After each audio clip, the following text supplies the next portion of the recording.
Welcome back to This Is Live, the Sunday talk show here on the Arise News channel. With me, I have Professor Bola Akintenewa, Director General, Polytech Center for International Diplomacy and Strategic Studies. And here in Lagos, Professor Anthony Kila, Professor of Strategy and Development, and Director, Center for International Advanced and Professional Studies in Lagos, CIAPS. Well, thank you very much for joining me, Professor Akintenewa and Professor Anthony Kila. We have had two guests. The first guest, Dumu Lulubrex, gubernatorial candidate of the Accord Party in Rivers State, commented on the whole idea of peace accord signing and his own experience just yesterday in Rivers State, violence, how he was attacked at Igbo in Iche local government area of Rivers State, and how in Rivers State it's so difficult to campaign if you belong to the opposition party. And then we ask the question, will there be peace? Will anybody respect the peace accord? And then, of course, secondly, we had another guest who commented on the outcomes of the World Economic Forum in Davos, and also this issue about redesigned notes. And now the banks don't have the notes, but you can find the notes if you go to Bureau de Change, if you go to Malams, who dispense these notes, or if you go to social event centers where the new notes are available. Even the ATMs are not dispensing notes. The CBN says it will sanction the banks. What can the CBN do? Because it looks like there's an alternative CBN running parallel to the official CBN where you can get your new notes. I don't know, Professor Kila, whether you have been able to get new notes, and whether as a politician, as a community chief, whether you are concerned about violence, the rage of violence. Well, let us say as a citizen, let's live. No, you are a community chief. Well, I'm a chief, but you know. Yeah, I'm a balogun. I'm a chief, but so the violence, I am concerned about violence, and it's a shame that we run a system where we have to factor violence in. We do not know it because, unfortunately, it's quite rampant and it's quite general, but it should be a rarity. And we do not know that the fact that violence is involved in our political discourse shows a very high level of underdevelopment. The index of being in civic, underdeveloped, barbaric, and every bad thing, that is a measurement of it. Because ideally, there should be no space for violence at all. There should be no need, and that tells you that this democratic system we're running, the fundamentals are not right. And if we want to get it right, we need to strongly think about it.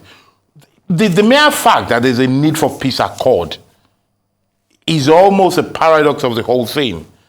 The other thing that we need to say, which we do not say enough, is that this violence is not accidental nor imported from mass. It is politicians perpetuating it. And that tells you a lot that, out of the millions of us, the best of us are not going forward for office. The fact that if you're not violent, you'll be wiped out.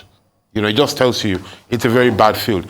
I hope that somehow, given that I do not have a lot of hope in the politicians, I hope that somehow the security agencies can step up to the game to be able to use intelligence gathering to prevent violence action, and sadly where it happens, to use their force to quash violent people so that they can create a sort of deterrence for others that will act on it.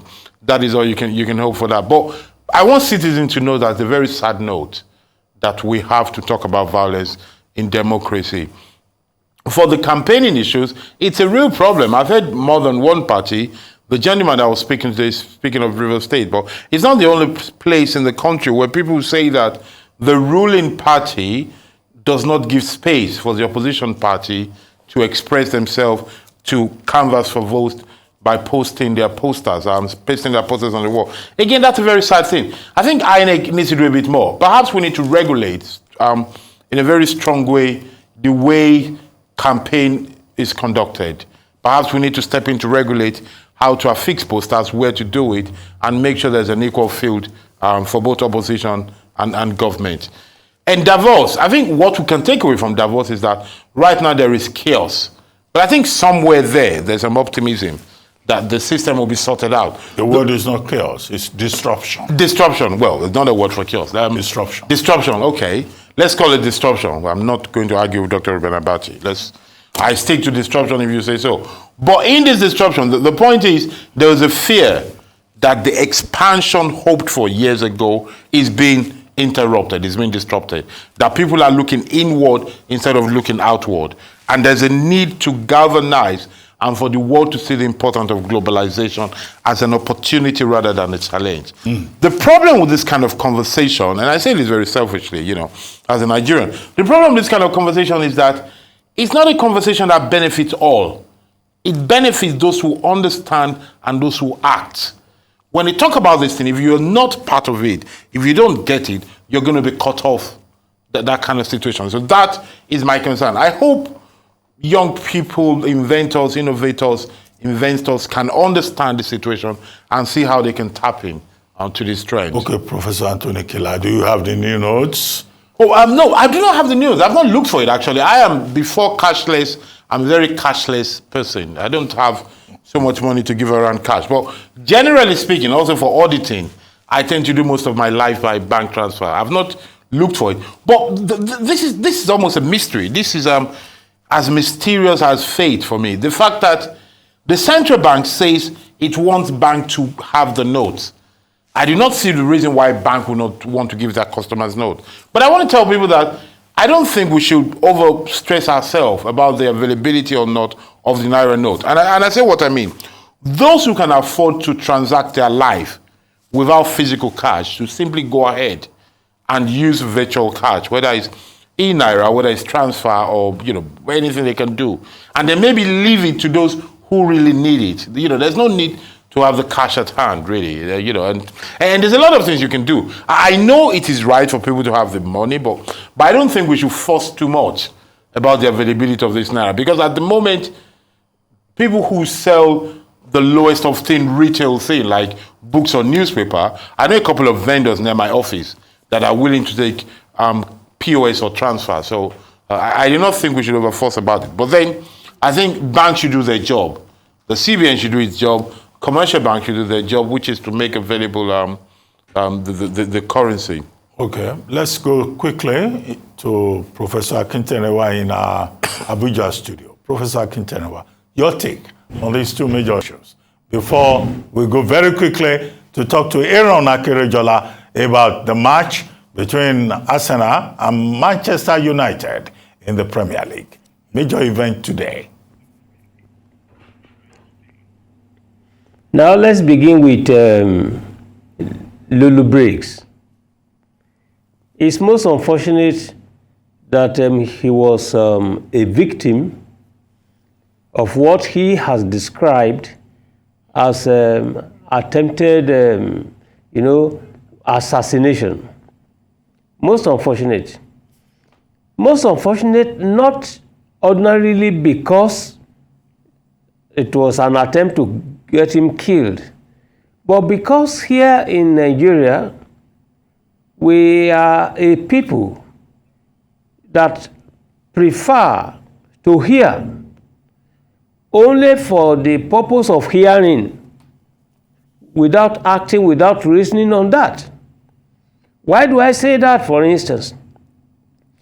Who has forgotten the fact that INEC itself drew public attention to threats of insecurity and telling the whole world, particularly the Nigerian people, that the elections, the 2023 elections, are under threat. What happened? The reaction is that far from it, no matter what happens, election will hold. But nobody bothered to find out what prompted the issuance of such threats, cautioning the people. Nobody asked. Now, in the same vein, Who has forgotten the fact that Afe Babalola, a senior, citizen of the country, suggesting that from the look of things, it would be better to have the various stakeholders in Nigeria sit down, reflect, have something like interim government to iron out preliminaries, issues that are dividing us, so that by the time election will take place, then we will be having a very good, very solid foundation for a new Nigeria. What is the reaction to that again? Even right from the level of Mr. President, they say never. Never. So now, the security agencies have told us they are ready. We have always been told that they are on top of the issues, the problems. Every time they say this, we are witnessing new occurrences. So that's why I think the attack on Lulu Briggs is most unfortunate, because whoever is still talking as at this time, we are only lucky. It's as simple as that. Now, when we are talking about violence, I do agree with my brother, Professor Killer, but I want to take a departure from the 2 points he raised on violence and on the security agencies. He did say, for instance, that the security agencies should be encouraged to do their job, and that they should work on intelligence gathering the more. All these arguments I've always asked myself. The DSS people, they are not miracle performers. They are not prophets. Now everybody is throwing whatever responsibility that is not assumed by anyone, it is thrown to the DSS. And I'm asking, why? How do you expect the DSS to know what a suicide bomber is thinking in his house? We always think that collectively people will come together and think evil. But in this case, it is not always like that. To do evil, Okay, Prof. is the handiwork, is a resultant of an individual, Prof. action. Okay, Prof. So if Hello, Prof. Can you hear me? Hello, Prof. If you could just quickly summarize, because I want to bring in Aaron Akerejola right now, as I informed you earlier on. okay, you see, that's just for Lulu Briggs. You see, on Davos, on economic issues, etc., all along. Please, we wouldn't have time to discuss this, but let me tell you, you did ask, I think, Mokhtar Mohammed, the question, the importance of Davos. Please, there is a video that is trending which says that all efforts are being made by the developed countries to ensure permanent dependency of the poorer nations. It's there, and many reasons were given. When you situate Davos within this particular context, I ask anyone to explain to me the theme of Davos. The Davos, they say, cooperation in a fragmented world. In a fragmented world. Yeah. Now, you want to deal with cooperation, but you are not dealing with what is responsible for the fragmentation of the world. That is where the problem is. If you look at what Antonio Guterres said too, he is now saying that there are no perfect solutions in a perfect storm. I ask myself, this is a beautiful statement, declaration. We live in a world of perfect storm, Prof. You cannot be more correct. But quickly, let me bring Aaron Akrejola into the conversation. The 2022-2023 English Premier League campaign got to the halfway mark last week, with Arsenal still topping the table. But among the chasing pack, we have Manchester United, which until a few years ago had a fierce rivalry with the Gunners. In a few minutes, the two clubs will be renewing that rivalry at London Emirates, the home of the Arsenal club. Arise News sports analyst Aaron Akrejola joins us now. Now, Aaron, thank you very much for joining us. Yeah. Well, I mean, big match today. Yes, it's. I expect that in a few minutes, Nigerians who are probably fixated on the Premier League will be out there, watching the match. And Manchester City will seem to have reduced the points deficit to 2 points. Yes. Will this place put serious pressure on Arsenal today? Serious pressure. Arsenal know that at the moment, looking at the table, because they have 47 points. Manchester City have 45 points right now. Manchester United. City. Oh, City. Okay. Thanks to their win against Wolverhampton Wanderers in the earlier fixture, means that they've closed that particular gap. Arsenal know they cannot afford to slip up against Manchester United today. All right, but of course, about 8 points separates Manchester United and Arsenal. But for Arsenal, they know people see them as placeholders. Some are beginning to see them as title contenders. But Arsenal themselves, for them to become that title contender that maybe their fans are hoping they would be, they will need to put their foot on the ground, starting with this match today, because they still know that they will play Manchester City home and away before the end of the season. We've gotten to that halfway point, and the jury is almost out for Arsenal, and people are now saying that Arsenal are people not to push aside. At the beginning of the season, they would have taken a top 4 spot, but they've seen that the title is there for their taking. And when you look at the lineup today, this is the 4th time that Mikel Arteta has gone with an unchanged side, with Ramsdale, Ben White, Saliba, Gabriel, Zinchenko, Thomas Partey, Granit Xhaka, Martin Odegaard, the captain of the side, Bukayo Saka, Gabriel Martinelli, and Edin Nketiah. This lineup seems to be working, and they say, why change a winning team? And he's hoping that this lineup will deliver for him today and help stretch that point back to 5, with even a game to spare. But the two teams seem to be playing the same formation, 4-3-3. Yes. Okay? Would that make any difference, one way or the other? Because they are playing the same formation.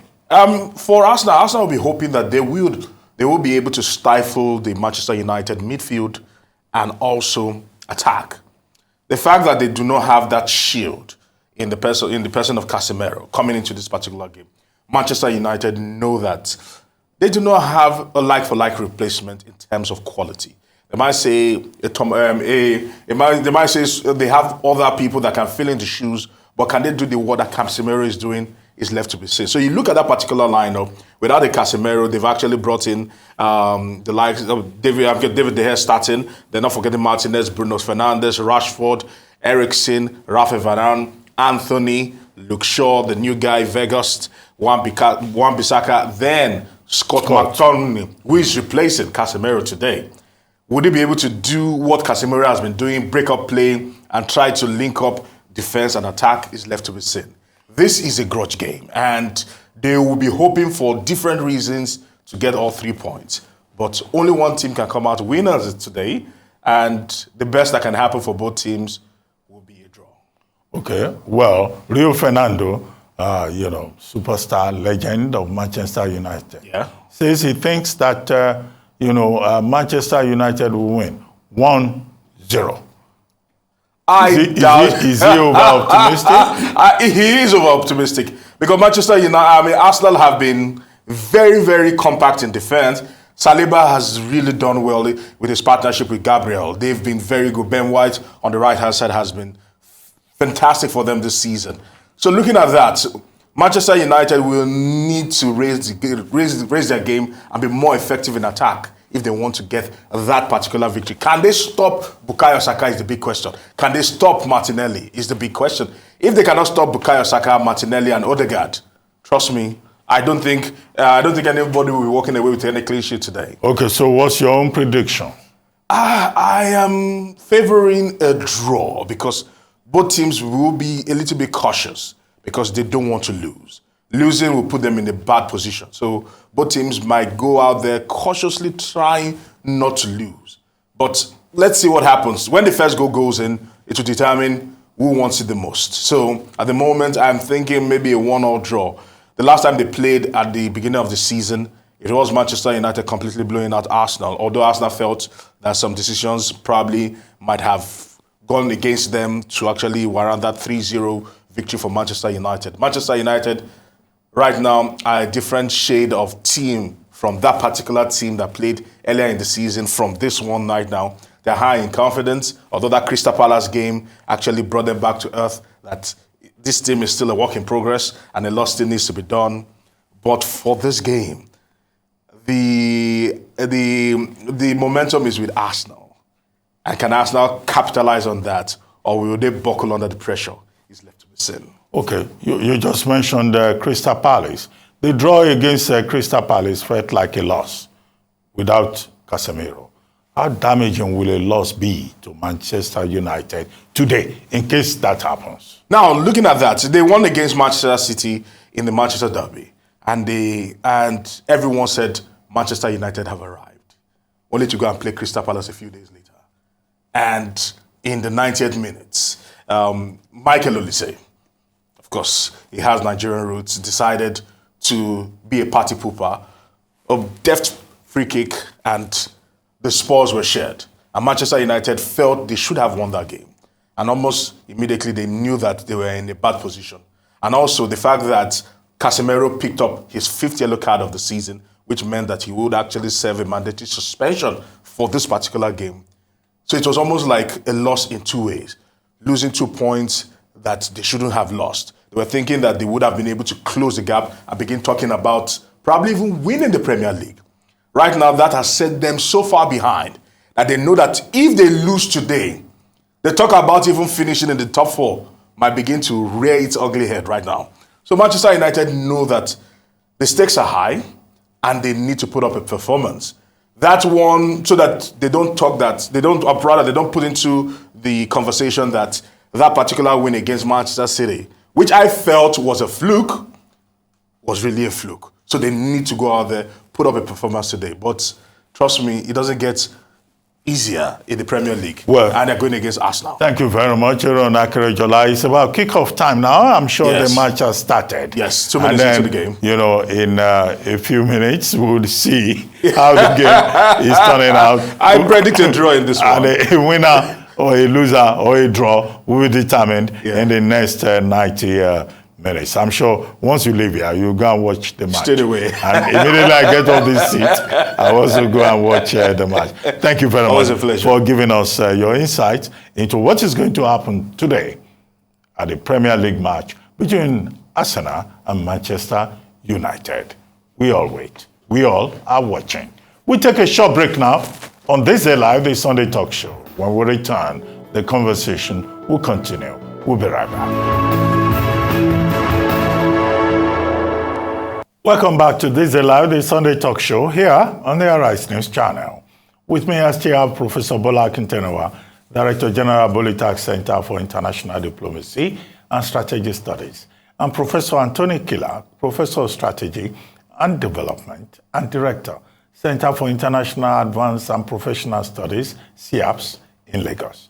Professor Akintenewa, let me come back to you very quickly to take your comment on the new Naira notes. I'm sure you have plenty of these new Naira notes as a very privileged senior citizen of Nigeria. And then beyond that, maybe you want to comment on football before we go on to an international subject of interest. You see, on the issue of new naira, I do agree with Professor Kila and also with Mokhtar Mohammed that the CBN should actually be more responsible, especially in terms of public enlightenment. Many people who refuse to take the new note did so because they thought actually that the money is fake. There are reports as well. In fact, media reports today point to the arrest of one Nigerian who had been engaged in the printing of the new currency. We've not even started full use. People are already engaging in counterfeiting. So in this case, if the government is much interested in the new naira notes, then people must be well educated.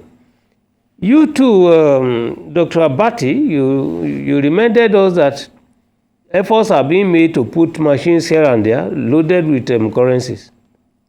But why is it that we are not able to seek understanding of why banks are refusing to, load their machines?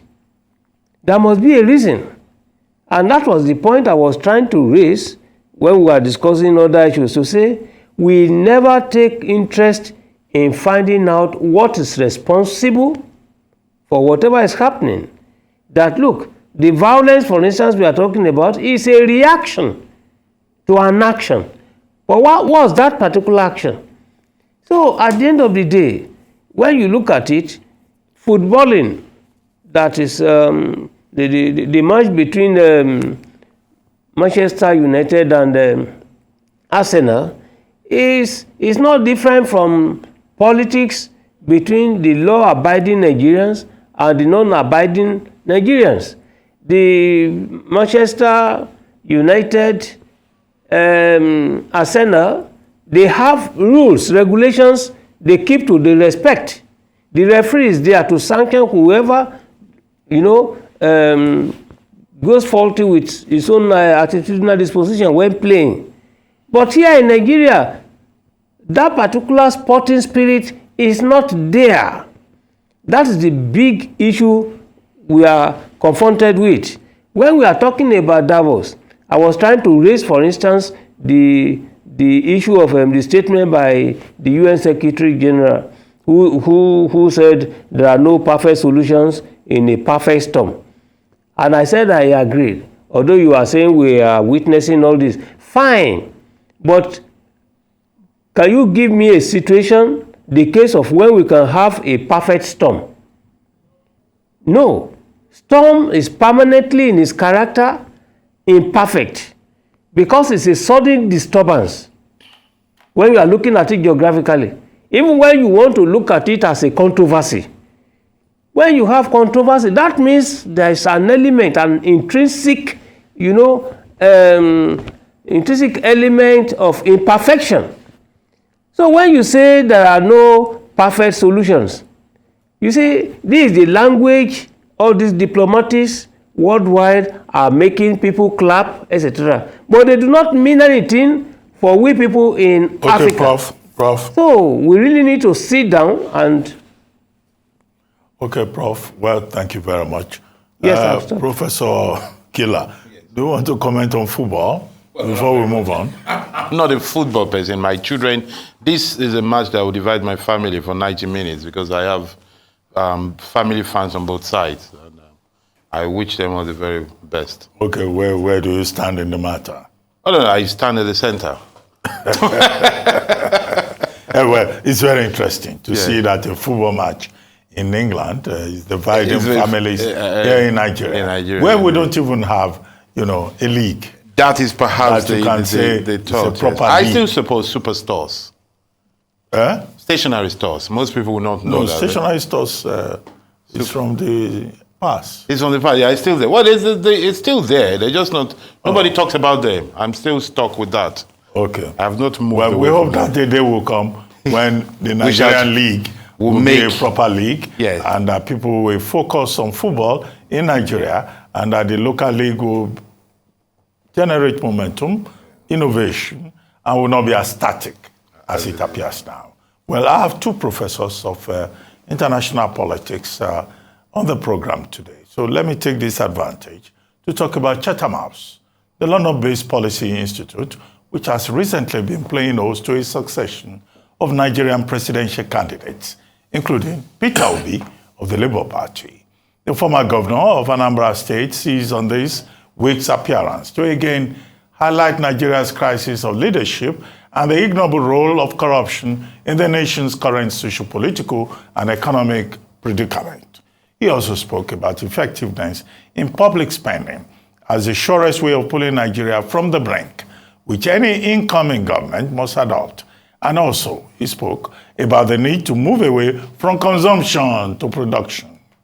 A couple of days later, it was the turn of Rabiu Musa Kwankwaso, the presidential candidate of the New Nigeria People's Party, NNPP.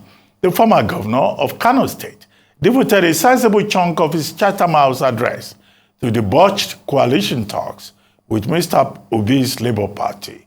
It was a speech that sounded top-heavy on partisan politics and pretty less so on plans and programs for governance. Before this time, Bola Tinubu, the presidential candidate of the All Progressives Congress, APC, had been to the same policy think tank to speak about his plans. Well, this rush to Chatham House Yes. has been described as an indication of colonial mentality, of recolonialization. And we have in Nigeria here the Nigerian Institute of International Affairs. We have the Nigerian Institute for Policy and Strategic Studies, NIPS, Where they could go to. in Kuru. near Jos. Jos. We don't see these politicians going there. Okay. But everybody is rushing to go to Chatham London House, yes. to go and talk to people who are not going to vote In Nigeria. in the election that comes on February 25. But don't let me expose my own bias. Yes. You as the teachers of this subject. Yes. Let me start with you, Professor Anthony Kila. Well, let me look at it this way. This matter, I would frame it this way. Chatham House 1, Nigeria 0 is the way I would look at it. Because you see, it is good for Chatham House to be able to command the attention of the protagonist of the biggest state in Africa, of the most populous black nation in the world, and to be central in the process of electing the president of that country, to the point that they not only bring in the main candidates, at least almost all the main candidates, they also brought in the umpire that went there gladly to speak. So, kudos to Chatham House. I head a think tank as well, so you look at it and say, yes, they've done very well. I would have wanted them to come to see us, but here you go. They prefer Chatham House, so Chatham House has done well. But what does it say about Nigerian leaders, about Nigeria? It is a sort of return to colonial mentality. They need to gain validation from external rather than internal. But that is the mental issue, because there's this tendency of being subservient, of thinking that you need a stamp of approval from international bodies. And there's reason for that. Now let's go to the real sort of cogent issue. The reason for it is what we're seeing is an index of a failed state. The same reason why people buy imported goods, the same reason why people will follow the foreign leagues and not look at the Nigerian league, based on the fact that the quality is not there. They do not preserve, they cannot perceive the quality, they cannot perceive the independence, the authority. It's the same reason why politicians feel that the Nigerian platform that you've mentioned are not prestigious enough to hold them. Now, they feel they're not prestigious enough for two reasons. One seems objective, in which perhaps these institutions, this think tank, this body, perhaps they need to step up their game. They need to do more. But the other reason is that they cannot seem to be authoritative and prestigious enough, because unfortunately, these same politicians, and this is a catch-22, they are involved in the nominations of the DGs of this association. They're involved in their funding. So it's a kind of familiarity that breeds contempt to them. They do not respect them. So I think that if we want this tale to stop failing, part of what we need to do is for authorities to become more authoritative. The Institute of International Affairs, which Professor Akinteriwa was the director of, the institutes in Kuru, and other institutions in Nigeria, starting from faculties in university, they need to step up their game. And perhaps what we need to look for is also independence of these organs. At the moment, Nigerian politicians do not value them, they do not respect Nigerian academy, and you can see because of the way they've treated university lecturers, they do not value Nigerian platforms. And you can see the way they shun them. We've had candidates who have refused, and indeed presidents, because Buhari started that in the list of Nigeria, who have refused to speak to Nigerian media, only then to go to and speak to foreign media. And this is, and we must say this in a non-partisan way, this is an objective deficiency in leadership. Nobody, you do not see leaders of any country doing well that go to die abroad or let alone go for treatment. You do not see them rush their students, their children abroad to go and study. All these things link up. The children of Nigerian elites have to go abroad because they do not trust Nigerian education for various reasons, and yet they try to fix it. The Nigerian elites themselves go abroad for treatment, they invest there, they have houses there, because they do not trust the Nigerian system. They do not value it. And it started with that. And here we are now, for the quest for leadership, they're going to submit themselves to the validation of external powers. That is the sad situation we find ourselves in. Well, Professor Akinteriwa, you used to head, you were once Director General of Nigeria's equivalent of the Chatham House. Chatham House, the Royal Institute of International Affairs in Britain. So, what do you think of this rush to Chatham House? When the same people rush into Chatham House will not honor invitation from NIA or NIPS in Kuru. Well, Professor Killer provided a part of the explanations, and I do agree with him in total. But on a more serious note, if you look at the purpose for which the Chatham House was established and compare with the purpose for establishing the Nigerian Institute of International Affairs, you will discover that basically it's the same. NIA was established and patterned after the Chatham House. Okay? But when you look at why the NIA cannot do well when compared to the Chatham House, it is not because the research fellows in the NIA are not good. They are professionally very competent, very good. Even the current Director General is fantastically doing well because, for instance, tomorrow, I am aware, because an invitation was extended to me, that one presidential candidate, that's Adewale Adebayo, the standard bearer for SDP, will be there, all right, to discuss. Now, when you compare the NIA with the Chatham House, please, the NIA's mandate is to research on global problematics, explain international relations, now draw the attention of the federal government of Nigeria to foreign policy implications, the attitudinal dispositions of the great powers and other countries. They are supposed to explain to the people of Nigeria. In fact, the NIA is supposed to educate the people of Nigeria, not just reporting, making policy papers. It's clearly stated there. But the issue now is that the government of Nigeria is not only the problem, but the problematic involved.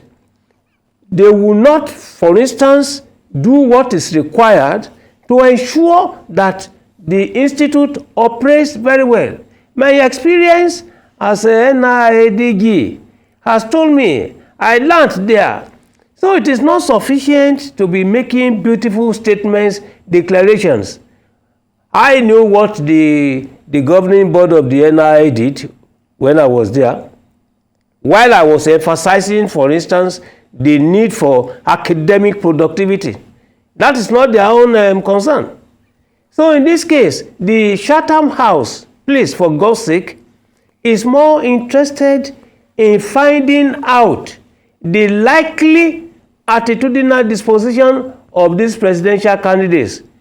Who is he that will be more friendly to them? It's an inquiry. Now, when they raise issues, for instance, they say, okay, what's your position on climate change? They are looking for solutions to climate change. Prof? Now, the global... All right, okay, I stop. Well, Prof, no, I just wanted to take just one more topic. Prime Minister Rishi Sunak has been fined for not wearing a seatbelt in a moving car while filming a social media video. Lancashire police said it had issued a 42-year-old man from London with a conditional offer of a fixed penalty. Number 10 said Mr. Sunak fully accepts this was a mistake and has apologized, adding that he will pay the fine. Passengers caught failing to wear a seatbelt when one is available can be fined £100. This can increase to £500 if the case goes to court.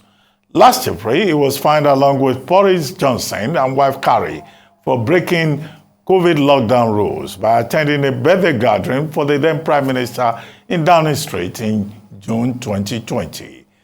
Professor Killer, very quickly, because we don't seem to have more time. Prime Minister of Britain, fined for not wearing a seatbelt. And it's not a big deal in a system that works. No, here in Nigeria, who will dare fine a local government councillor? We're talking of a system that works, which Nigeria is the exact opposite of a system that works. You know, in Britain, it's a very normal thing, whether you're prime minister or whoever you are. You break the law, you get punished once you're caught. In his case, he advertised his crime by going viral with the thing. But it's just a normal thing. It's just an idea says this: until the day we get to that level, every other thing we do is a farce. We're only patching up. You cannot do that. And this must be said very quickly. The reason why this can happen is that if the Lancashire police had not fined him, somebody else would have raised dust on the police for not doing it. And there you have that vicious circle of accountability. Everybody does their bit. And I really want our viewers today to know that this country will make a gigantic change, a quantum leap, if truly everybody does their job. Let the carpenter do carpentry well, let the dentist do the teeth well, let the media report well. Everybody just does their job and we will all be fine. Well, Professor Akintenewa, isn't the Prime Minister of Great Britain entitled to certain immunities and privileges, as we have in Nigeria? Well, you have already raised two issues in one. In the UK, the Prime Minister is a servant. In Nigeria, the governor, the president is Lord. All right? Is the Royal Majesty. So in this case, like Professor Killer rightly pointed out, the system works very well. But where is the policeman in Nigeria who will tell the governor that you have done this, and then he will not be dismissed the following day? So it doesn't work. The pattern, the culture is completely different. And when you raise the issue of immunity, you see, immunity generally applies to offenses that have official character the world over. Based on the 1961 Diplomatic Convention, for instance, diplomats enjoy immunity only for official activities. If it is private, no, it will not apply. So not putting your belt, etc., all along does not apply to official duty. And that is why he is fined And that is how he must not only be punished, but he has apologized. It's on record. Okay, Prof, I hear you. One governor has been accused of impregnating one woman and producing a child. He says nobody should ask him about paternity because it's covered by immunity in Yoruba. So I don't know. Immunity doesn't cover that one. Well, I'm sure think it must be said that you must have read the story. The concept of immunity. The immunity extends to the bedroom. That's what Nigerian leaders tell you. The purpose of immunity is not to impede somebody from carrying out the official function. I know the BDCR, Exactly. 1961 and the BCCR 1963. Thank you very much, for joining me on This Day Live, the Sunday Talk Show. You've been watching This Day Live, the Sunday Talk Show, here on Arise News. I'm Ruben Abati. From my entire team here in Lagos, it's bye for now, and thank you very much for watching.